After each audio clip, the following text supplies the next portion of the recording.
పార్టీని ఇంకా బలోపేతం చేయాలి కాంగ్రెస్ పార్టీ అనే ఉద్దేశంతో షర్మిల గారి యొక్క నాయకత్వంలో మొన్న 23వ తారీఖు మంగళవారం నాడు ఉదయం 11 గంటలకి ఆంధ్రరత్న భవన్ విజయవాడలో మన పిసిసి అధ్యక్షురాలు షర్మిలారెడ్డి గారి యొక్క సమక్షంలో మన మార్టిన్ గారు అలాగే మిగతా నాయకుల యొక్క సమక్షంలో అక్కడ కాంగ్రెస్ పార్టీలో జాయిన్ అవ్వడం జరిగింది.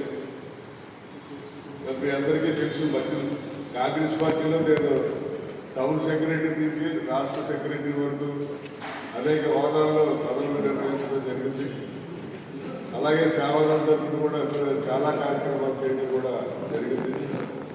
రాజమండ్రిలో కాంగ్రెస్ పార్టీ తరఫున అనేక సేవా కార్యక్రమాలు చేసి అనేక మందికి ఇళ్ల పట్టాలు, అలాగే లోన్స్, ఉచిత శిక్షణ కేంద్రాలు, ఇలాగే అనేక కార్యక్రమాలు కాంగ్రెస్ పార్టీలో చేయడం జరిగింది.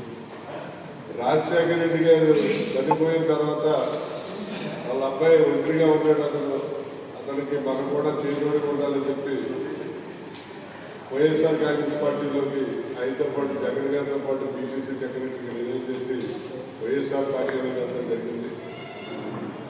కానీ మరి జగన్మోహన్ రెడ్డి గారు మన ఎంతసేపు రాజశేఖర రెడ్డి గారిని దృష్టిలో పెట్టుకుని జగన్మోహన్ రెడ్డి గారు కూడా వాళ్ళ అబ్బాయి కాబట్టి అదే రకంగా ఉన్నాడనే ఫీలింగ్ తోటి ఆయనతో ప్రయాణం చేయడం జరిగింది. కానీ జగన్మోహన్ రెడ్డి గారికి మరి రాజశేఖర రెడ్డి గారిలో ఉన్నటువంటి క్వాలిటీస్ కానీ ఆ హెల్పింగ్ నేచర్ కానీ అవన్నీ ఏం లేవు. ఆయన 2009లో కాంగ్రెస్ పార్టీకి రిజైన్ చేసి బయటకు వచ్చినప్పుడు ఆయన పార్టీ పెడతాడో లేదో తెలియదు, ఆయన రాజకీయంగా ఎటు వెళ్తాడో తెలియదు. అయినా ఆయన రాజశేఖర రెడ్డి గారి యొక్క అభిమానంతో ఆయనతో మద్దతుగా మరి జగన్మోహన్ రెడ్డి గారితో చాలా మంది ప్రయాణం చేశారు. అలాంటి వాళ్ళు చాలా మంది ఉన్నారు. ఆయన వాళ్ళందరినీ కూడా వాడుకునే అవసరాలకే తర్వాత ఎవరితో కూడా పట్టించుకోలేదు. ఆయన గోలు అంతా కూడా ఉంటే ఏంటంటే ముఖ్యమంత్రి కావాలి, ఎలాగైనా సరే అయిపోవాలని తప్పంతో ఆయన పనిచేసాడు తప్ప ఆయన కోసం ఆయనతో పాటు బయటకు వచ్చిన వాళ్ళు ఎవరిని కూడా ఆయన సరిగా పట్టించుకోలేదు. 2011లో పార్టీ అనౌన్స్ చేసేది అప్పటి నుంచి కూడా అప్పుడు కూడా చాలా మంది వచ్చి ఆయనతో పాటు ప్రయాణం చేసేది. అది ఎవరిని కూడా చూడకుండా కేవలం ఆయన ముఖ్యమంత్రి పదవి లేకపోతే ఆయన సహచరులు అందరికీ అనే ఆలోచన చేశారు తప్ప రాష్ట్ర డెవలప్మెంట్కి ఏ రకంగా కూడా ఆయన కృషి చేయలేదు. అదేవిధంగా ఆయన ఉంటే ఆలోచించేది క్యాడర్ గురించి, కార్యకర్తల గురించి ఏనాడు పట్టించారు. ఎందుకంటే ఈవేళ వైఎస్ఆర్ కాంగ్రెస్ పార్టీకి సభ్యత్వం లేదు ఎవరికి కూడా. ఆయన ముఖ్యమంత్రి అయిన తర్వాత సభ్యత్వ నమోదు కార్యక్రమం అనేది పెట్టారు. చిన్న చెప్పాలంటే విద్యా సంస్థల